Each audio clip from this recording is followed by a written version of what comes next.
Brandon Straka gained prominence 5 years ago as the founder of a movement called the Walkaway campaign, encouraging people to leave the Democrat Party and embrace more diversity of thought. But he says that after January 6th of 2021 and that riot that happened at the Capitol, his life got torn apart by the Department of Justice. Now, Brandon's been with us before, and we love having him. And here's what we want people to understand.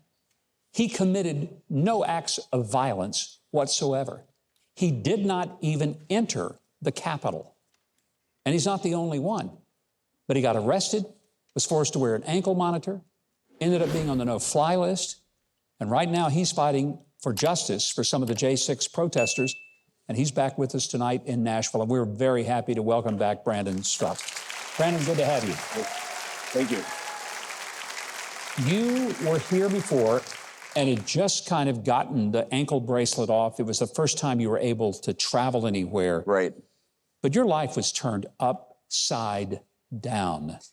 Yeah, they really grabbed onto something there and just would not let go. And I mean, so many things have happened even since then. I mean, I think that was about a year and a half ago when I saw you, and I was very newly off of house arrest. And you probably remember I was still, a little bit rattled by the whole experience. But even to this day, they're putting out articles constantly indicating that I'm a domestic terrorist or, a violent anarchist. And to your point, not only did I not enter the Capitol on January 6th, I stood outside of the building for 8 minutes shooting a video. And I voluntarily uploaded my video to Twitter to sort of document what I had seen.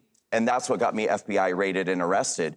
But just by virtue of having been convicted on a misdemeanor charge for disorderly conduct, it's a piece of meat that the left won't let go of. And they say disorderly conduct. What was the disorder? The worst thing I was accused of doing was encouraging the crowd by using words. Now, I'll not say one way or another whether or not, my voice is actually heard saying the words I was accused of saying. Most people feel that it was not. But when you take a plea deal, you essentially have to sign the government's narrative of your actions. And in this case, I took a misdemeanor plea deal. Okay, this week there were hundreds of pro-Palestinian, I would almost say pro-Hamas people gathering in the Capitol. They fought with police. They disrupted the flow of government. What happened January 6th was called an insurrection. Yes.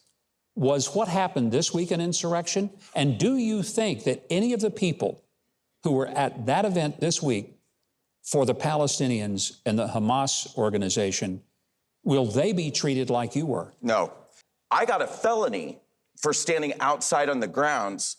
These people were inside of the building, and the majority of the J6ers are getting this misdemeanor that they're calling parading and picketing. They're getting months in prison for parading and picketing. These people were literally sitting inside the Capitol, shouting, banging, obstructing an official proceeding. We were electing a new Speaker of the House. They had to stop doing that. Will they get charged with anyone? Will they spend months in solitary confinement in a DC gulag? Your guess is as good as mine. The idea that people were in jail for months without ever getting their first hearing. There were just some abuses of the justice system that are very frightening. If you read the news, you're going to read that a lot of people struggled with police officers, engaged in some act of violence. Please don't assume that just because you read that in the news that it's true. I happen to know there are a great number of people who are pleading guilty to committing violence who did not commit violence. They're being given no choice. Before we run out of time, I want to go back to the beginning of what brought you kind of into the public light. You started the campaign 5 years ago called Walkaway. Right. You'd been a long-time liberal Democrat, sort of bought the whole idea, and something changed. You said, wait a minute, I don't think I believe this stuff anymore. Right. You had the audacity to change your mind and to mature in your political beliefs. Do you regret it? No, I certainly don't regret walking away. I don't regret anything I do. I don't even regret standing up for the American voter on January 6th. I regret nothing.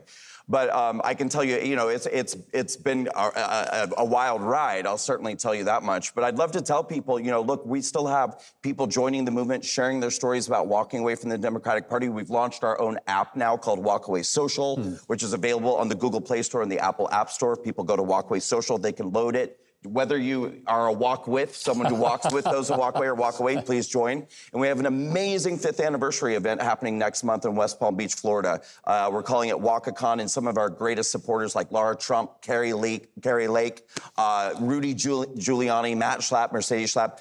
Lots of people are going to be there, and people can get tickets at walkawayanniversary.com. Highly encourage people to come. And if they use promo code Huckabee, we're giving 30% off of tickets. I think that's a great idea. Yeah. Brandon, you know we love you here. Yeah. We're grateful for you and very proud of the stance that you have taken. If you want to follow Brandon and follow Walkaway Social, we'll get you connected as always. Just go to Huckabee.tv. If you haven't subscribed to the channel yet, I hope you will now. The button is just below this video, and there's a little bell next to it. If you click on those, YouTube will reluctantly start letting you know when we've got a new video uploaded.